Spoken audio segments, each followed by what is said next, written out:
안녕하세요. 감동시작입니다.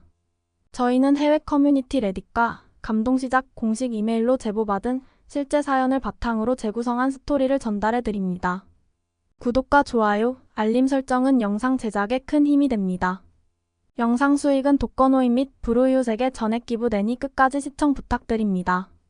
모두와 함께 공유하도록 할게요. 유산으로 물려받은 자동차를 세차하던 여성과 한국인 남성은 자동차에 뭔가 이상한 낌새를 느낍니다. 이 여성은 트렁크 바닥이 고르지 못하다는 것을 알고 괜히 한 번 더 만져보는데요. 그걸 본 남성이 트렁크 바닥을 몇 번 만지자 분리가 되며 뭔가를 발견하고 깜짝 놀라고 맙니다. 도대체 어떤 사연이 있을까요? 자세히 한번 알아보겠습니다.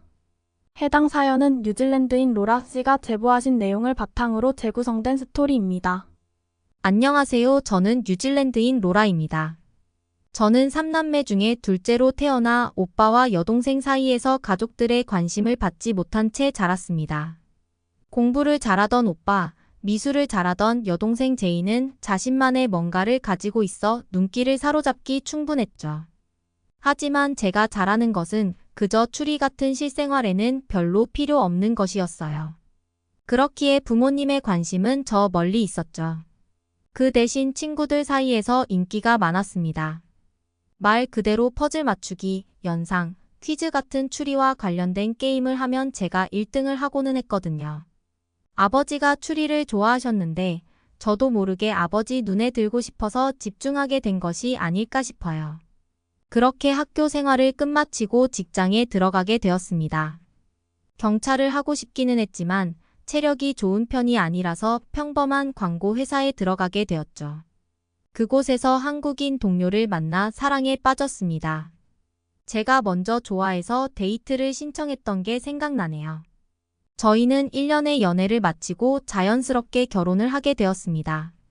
남편은 저뿐만 아니라 제 가족에게도 친절하게 대해줬죠. 그는 결혼한 이후로 3달에 한 번씩은 제 부모님께 눈도장을 찍고 심지어 가족 여행을 주도할 정도로 가족의 진심인 사람이었습니다. 그래서인지 가족들도 저보다는 기영 씨를 좋아하게 되었죠. 특히 아버지가 좋아하시던 낱말 퀴즈를 기영 씨가 잘해서 더 예뻐하셨죠. 어머니가 지니고 계셨던 지병으로 세상을 떠나시고 얼마 안 있어서 갑자기 가족회의가 모집되었습니다. 아버지는 평소와 다름없는 표정이셨으나 분위기가 달랐죠. 웃으며 입을 열었으나 저희를 모두 경악시키기에 충분했습니다. 아버지가 암에 걸리셨다는 이야기였습니다.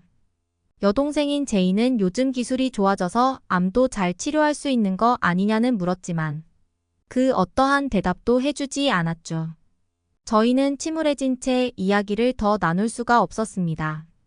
어머니가 떠나신 지 별로 되지 않았는데 아버지까지 떠나보내게 될지도 모른다는 생각에 마음이 아려웠습니다. 아버지는 병원비가 감당하기 어렵다는 것을 알고 있으니 집에서 요양하시겠다고 하더군요. 그 후에 경과를 지켜보자고 했습니다. 그 말을 꺼낼 수밖에 없는 아버지의 심정을 헤아릴 수가 없더군요. 그 당시 저 또한 딸과 아들을 낳은 상태였지만 아버지가 얼마나 마음이 아플지 알 수가 없었어요. 아버지의 몸은 좋아졌다가 안 좋아지기를 반복하셨습니다. 2년이 넘어가니 전전긍긍하던 가족들도 일상적인 일로 치부하기 시작했죠. 유일하게 제 남편인 기영 씨만은 그렇지 않았어요. 최소 일주일에 한 번씩 아버지를 뵈러 가더군요. 또 한 번은 아버지가 급격히 몸이 안 좋아지셔서 혼자 바닥에 쓰러져 계셨던 적이 있었습니다.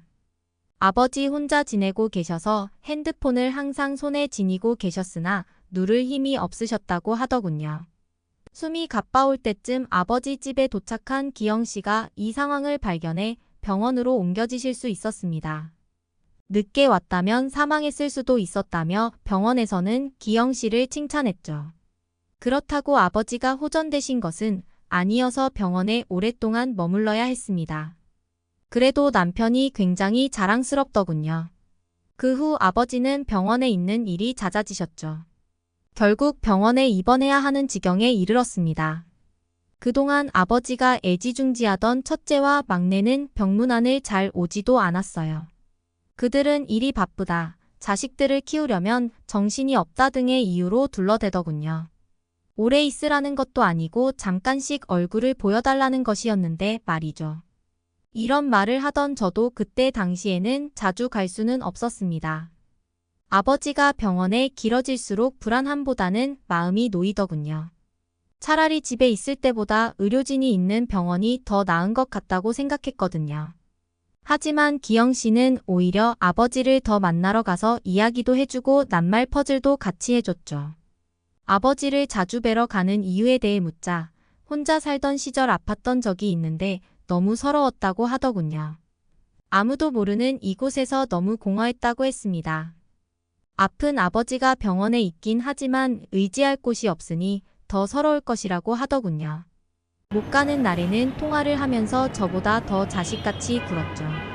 남편은 한국의 시부모님께도 자주 연락을 드리고는 했는데 그렇게 잘하는 남편을 보니 어느 순간 저도 따라서 하게 되더라고요.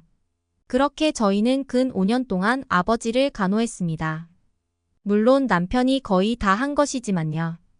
호전될 줄 알았던 아버지는 체력이 약해지시면서 세상을 등지셨습니다. 그렇게 허망하게 떠나시고 나니 못해드린 것만 생각나더군요. 나중에서야 후회한다던 것을 그제야 느끼게 되었죠. 아버지의 장례가 정신없이 마무리되고 변호사 주변으로 저희가 둘러앉았습니다. 이름이 한 명씩 호명되며 어느 정도의 유산을 받게 되는 것인지 들리기 시작했죠. 아버지는 오빠에게 치과 6억을 남기셨더군요. 제인에게는 별장과 6호를 남기셨죠. 그리고 저에게는 1억과 고물이나 마찬가지인 클래식 자동차를 남겨주셨어요. 저뿐만 아니라 오빠와 제인도 어리둥절한 표정을 지었습니다.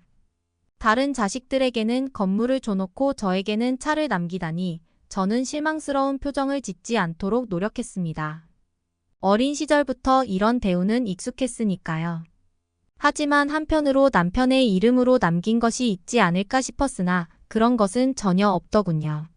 그렇게 남편이 아버지를 극진하게 모셨는데 아무것도 남는 것이 없는 듯하여 제가 다 민망하더군요. 다른 형제들도 아버지가 왜 그런지 모르겠다고 할 뿐 자신의 몫에 만족하여 저희 가족에게 나눠줄 생각은 없어 보였습니다. 간호도 하고 병원비도 낸 것이 바로 남편이었는데 이 정도의 대우라니 할 말이 없었습니다. 복잡미묘한 심정이었죠. 남편은 웃으면서 그래도 마지막 추억은 저희가 많이 쌓았다면서 아버지가 아끼시던 자동차를 준 것이 어디냐고 하더군요. 그 클래식 자동차는 아버지가 굉장히 아끼던 것이긴 했습니다. 새로운 자동차를 사도 그 자동차를 팔지 않으셨죠. 애지중지하시며 닦고 특별한 일이 있을 때마다 타고 나가셨어요. 그 자동차는 제가 태어난 기념으로 산 자동차였죠. 그냥 평범한 클래식 자동차였지만 수집가들에게는 인기가 있지 않을까 싶더군요. 막상 직접 눈으로 보니 오래된 자동차라서 자동차를 잘 알던 아버지가 아닌 이상 관리하는 것이 너무 힘들 것 같다는 생각이 들었습니다. 그렇기에 저는 파는 것이 어떠냐고 남편에게 말했지만 그래도 장인이 주신 것인데 어떻게 파냐면서 소중하게 간직할 것이라고 하더군요. 저는 아버지에 대한 남편의 애착이 생각나 그의 말에 따르기로 했습니다. 아무래도 그 차는 제가 아닌 남편에게 남긴 것이라고 생각했거든요. 남편은 자동차 수리에 대한 공부도 하면서 아버지가 주신 자동차를 점검하더군요. 하루는 날 잡고 차량 내부를 청소하는데 이상한 점을 발견했죠. 제가 트렁크 쪽을 청소하고 있었는데 트렁크 바닥이 고르지 못한 것을 알았습니다. 옛날 자동차라서 그런가 싶었지만 남편에게 이 사실을 알렸고 그는 정교하게 숨겨진 칸을 발견해냈습니다. 생각하지도 못했던 상황에 저와 남편은 어리둥절했죠. 그 안에는 작은 열쇠와 쪽지가 들어있었습니다. 쪽지는 살짝 빛 바랜 느낌이었는데 펼쳐보니 아버지의 글씨체더군요. 내용은 열쇠를 가지고 유산 상속 변호사를 찾아가라는 말이었죠. 뜬금없이 변호사를 찾아가라니 누가 장난친 건가 싶기까지 했습니다. 하지만 아버지의 글씨체가 맞기 때문에 장난이라고 볼 수는 없더군요. 저는 그 열쇠가 무엇일까 고민했지만 짐작이 가지 않았죠. 집 열쇠라고 하기에는 너무 작았고 자물쇠 열쇠라기에는 컸습니다. 그렇게 다음날 저는 상속 변호사에게 연락을 넣었습니다. 변호사는 드디어 찾았냐는 말과 함께 웃으면서 다음날 사무실로 오라고 하더군요. 저는 남편에게 내일 회사를 쉬어야 할 것임을 알려주었죠. 아무래도 저 혼자 가서는 안 될 것 같았거든요. 그렇게 남편과 저는 손을 꼭 잡은 채 사무실로 향했습니다. 오랜만에 본 변호사는 항상 그러하듯이 인자한 미소를 짓더니 자신과 내려가자고 했습니다. 그러더니 자동차에 타라고 하시더군요. 이유를 알 수 없었던 저희는 그저 하라는 대로 할 수밖에 없었죠. 그렇게 자동차는 달리고 달려 어딘가에 멈췄습니다. 한 건물이었는데 저는 그 익숙한 곳을 알 수 있었죠. 은행이었습니다. 커다란 빌딩에서 은행의 마크만 눈에 들어오는데 변호사는 저희를 데리고 안으로 들어갔습니다. 변호사를 따라 응접실 같은 곳에 들어가게 되었습니다. 그곳에서 변호사는 저희에게 열쇠를 보여줄 수 있도록 했고 은행 직원들은 웃으며 뭔가를 가져오시더군요. 수표 다발이더군요. 저희는 당황해서 변호사를 바라보았고 그는 웃으면서 편지를 건네더군요. 저는 그 편지를 받아들고는 한 글자씩 읽어내려가기 시작했습니다. 편지에는 자신의 마음을 위로해준 기영 씨에 대한 언급들이 있었습니다. 그리고 저에게 많은 사랑을 주지 못했는데 잘 자라준 것에 대한 감사의 인사도 있더군요.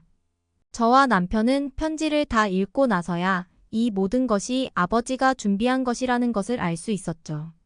저희에게 남긴 유산은 오빠와 동생이 받을 것을 합친 것보다 많았습니다. 그동안의 병원비와 말동무를 해준 값이라고 적혀 있었죠.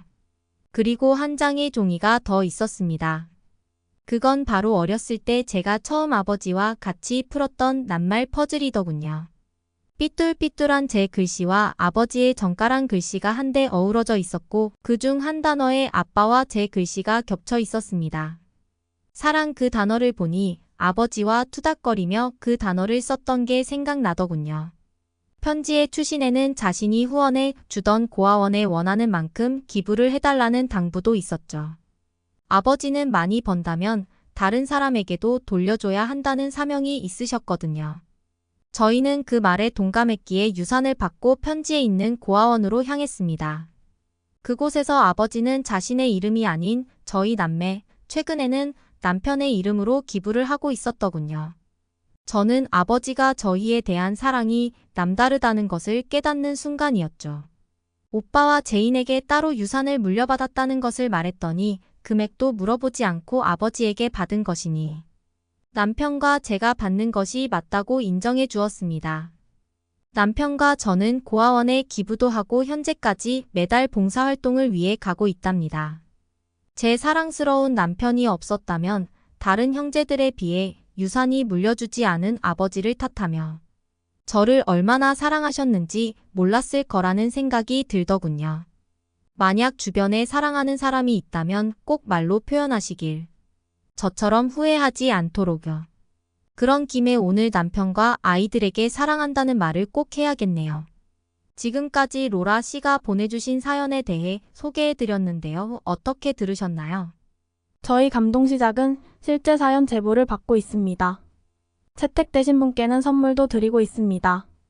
저희의 사연이 여러분의 하루에 작은 힘이 될 수 있었으면 좋겠습니다. 지금까지 특별한 한국의 이야기를 전해드리는 감동시작이었습니다. 구독과 좋아요를 눌러주시면 영상 제작에 큰 힘이 됩니다. 감동적인 사연을 주변 사람들에게 공유하고 함께 이야기 나눠보세요. 끝까지 시청해주셔서 감사합니다. 더욱더 좋은 영상으로 찾아뵙겠습니다.